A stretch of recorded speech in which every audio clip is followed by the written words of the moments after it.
Fala pessoal, tudo bem? Seja muito bem-vindo. Vamos falar hoje do Fundo Imobiliário do Banco do Brasil, o BBGO11, né? O BB, Fundo de Investimento de Crédito Fiagro Imobiliário, portanto, mais um Fiagro aí da área de crédito, né? O fundo já conta com mais de 391 milhões de patrimônio líquido, né? 9.197 cotistas, cobra uma taxa de administração de 0,85, cobra uma taxa de performance de 10% sobre o QCD ao CDI mais 1, tá certo? Então, o fundo, em relação ao respectivo mês do relatório, ele pagou R$ 1,01, que dá um dividend yield mensal aí de 1,08. O fundo está com 1,14, né, de liquidez, né, do seu caixa, então ele já está quase todo investido, né, na sua atividade principal, dividido entre 47,52%, né, dos seus CRAs em PCA e 51,34% em CDI, portanto, né, quase meio a meio aí, uma diversificação entre indicadores, né, IPCA e CDI. Aqui em relação à remuneração, né, da taxa de compra, a gente estaria sendo remunerado na parte do IPCA, a IPCA mais 6,92%, e na parte do CDI, a CDI mais 2,83%, tá certo? Em relação à composição da carteira, né, esse percentual aqui é o PL, o fundo coloca de maneira bem didática, né, cada título que ele tem por emissor, né, geralmente eu já vi outros fundos colocando a lista completa, né, dos créditos, intercalado com o emissor, e aqui ele já coloca, né, quantos créditos ele tem de cada emissor. Por exemplo, a FCBio ele tem 3 títulos aqui, né, da FCBio, então o nível de exposição que ele tem a FCBio, né, como um exemplo, você teria que somar aqui, né, 1,33 mais 2,72 mais 0,51 para achar o total de exposição a cada emissor, e ele detalha também a exposição por título, tá certo? Então aqui, né, esse percentual aqui, leia-se o PL do fundo, né? O fundo está assim diversificado, né, embora tenha mais títulos de algum emissor, isso nos FIAGos tem sido relativamente normal, tá? Você ter mais de um título relacionado ao emissor, né? Mas você vê que ele realmente está bem diversificado, não está muito concentrado, né?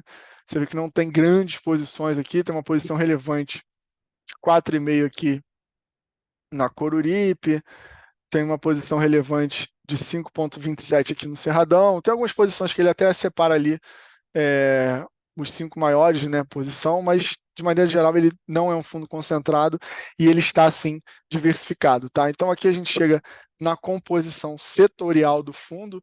O fundo está predominantemente aqui, né, em grãos, que é normal, né, com 27,35, seguido por açúcar e etanol com 18,42. Tem posição relevante também milho de etanol com 10,16, alimentos com 8,11 e insumo agrícola com 12,77, tá, pessoal? Em relação, né, à evolução de cota e patrimônio, tá com com leve desconto ainda, né, na data desse relatório, se bem que esse desconto, a cota de mercado ele já diminuiu ainda mais, né, um desconto em termos absolutos ali de R$ 7,03 entre o seu valor patrimonial e o valor de mercado, já esteve até maior, né, verdade. Então, ele coloca aqui, né, 4,28, né, de margem de atratividade do fundo. O fundo já distribuiu, como eu falei, né, nesse mês ele distribuiu R$ 1,01 por cota, teve um resultado superior, né, de R$ 1,15. Isso é interessante, né, que ele tenha resultados maiores do que o seu rendimento, embora o fundo, né, oscile aqui bastante o seu resultado, como a gente pode ver, e tem meses que ele tem um resultado maior e distribui menos, e tem vezes que ele tem um resultado menor e distribui mais, né? Então ele não tem muito aquela preocupação de linearizar e ter por todo mês aquele mesmo valor e tal. Não, porque ele ganhar, ele faz ali a gestão, mas é uma gestão de curto prazo, não se preocupa tanto em linearizar a distribuição de rendimentos. Isso não é bom nem é ruim, é só uma estratégia do gestor, tá certo? Então, agora aqui a gente consegue ver o histórico, né, de dividendos do fundo, como eu falei, né, é um dividendo que oscila, por exemplo. março foi 1,20, abril 1,2, depois maio 90, aí pum, uma porrada aqui em junho de 2,35, julho R$ 1,01. Então, o gestor ele não está muito preocupado em distribuir todo mês a mesma coisa, tá? Anualizando, né, obtém-se aí um dividend yield de 13,76% ao ano, tá? Utilizando o CDI como referência, dá uma rentabilidade ali de 118,75 do CDI, fazendo esse cálculo não isento do imposto de renda, né? Em termos de yield mensal, historicamente, né, a gente vê que tem conseguido manter um bom yield, né?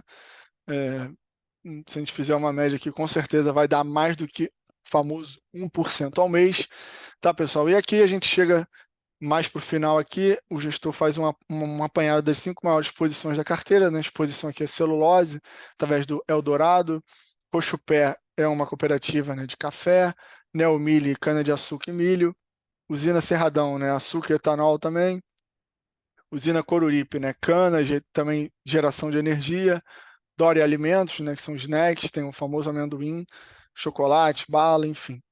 Fiagril, né, que seria a parte de insumos ali, né, a empresa trabalha com fertilizante, recebimento de grãos, e por fim aqui o gestor traz no final um apanhado, né, do mercado em geral. É muito comum e isso está presente nos relatórios dos FIAGROS, né, o valor bruto da produção agropecuária, né, você vê que a gente teve no primeiro trimestre uma surpresa para alguns, né? Embora já se esperasse um resultado bom, o resultado foi ainda melhor, né? Salvou o PIB brasileiro ali do primeiro tri, né? Então teve uma produção 2,6% ali maior do que em 2002, que já tinha sido bom, né? Tá aqui a projeção. Vamos passar rapidamente aqui, né? PIB do setor agropecuário, como eu falei, bastante interessante os resultados. Então tá aqui a previsão de produção de grãos, né? Continua crescendo, incrementos aqui de soja e milho, uma das principais culturas, né? A estimativa é de crescimento da produção, né? 23 para soja, 12 para milho. Para o trigo, uma leve diminuição aqui de 1,2. Em relação a preço, né? Preço interno, a gente teve sim uma correção de preços grandes, né? De menos 23 aqui para soja na comparação anual, menos 32 para milho, menos 39 para trigo, tá? Em relação à produção de cana, também, né, uma perspectiva de leve crescimento aqui, né? 4,7 em açúcar, 1,5 em etanol hidratado, anidro, desculpa, e estabilidade aqui no hidratado. Em termos de preço, o açúcar tem se desempenhado bem, mas o etanol tem caído, né? 22% o anidro, 26% o hidratado. Em termos de produção aqui de proteína animal, espera-se uma produção levemente superior aqui, né? 2 para bovino, 3,5 para frango, 2 para suíno.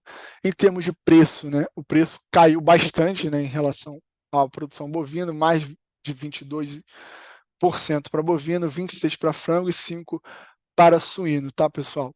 Então, por hoje era isso. Espero que vocês tenham gostado do canal. Não deixe de se inscrever. Primeira vez que a gente traz aqui o Fiagro do Banco do Brasil. Deixe aí nos comentários se vocês gostaram ou não.